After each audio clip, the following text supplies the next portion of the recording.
Hi, my name is Tessa, and for vlog number 3, I decided to critique Psycho.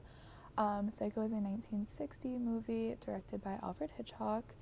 It's a psychological horror, and it follows basically the story of Marion Crane and Norman Bates.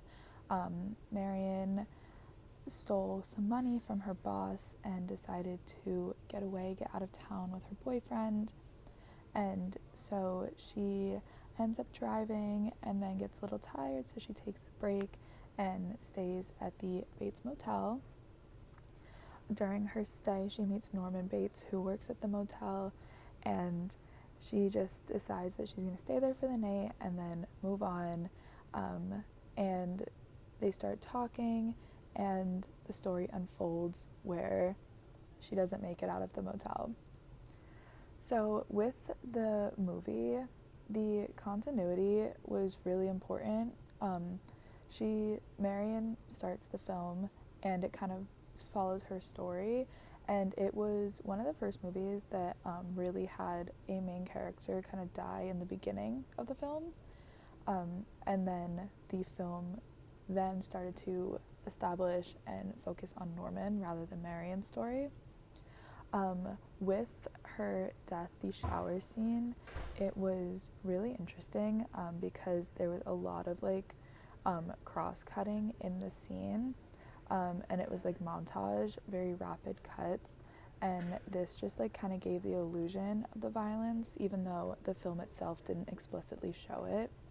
And it speeds up and heightens the shock and fear that we as viewers were seeing, and kind of going back to showing the illusion of violence, this film actually showed very little actual violence in it, and then it would cut to the blood draining down the shower, and then back to Marion screaming, and it was just kind of an iconic scene because of that. There was a lot of reverse shots as well, and important conversations, especially between Marion and Norman Bates. And these highlight a lot of the tension and psychological tension that's being built, where you see them talking and you see them kind of having this tension, but you don't fully know what it's about yet.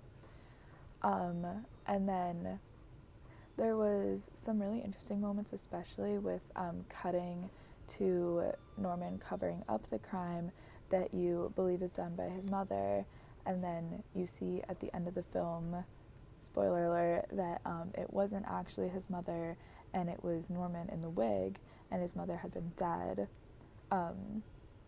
So that was an interesting moment to see, where you kind of think back at it and you're like, oh, that's interesting because it was the same person that actually just did the murder.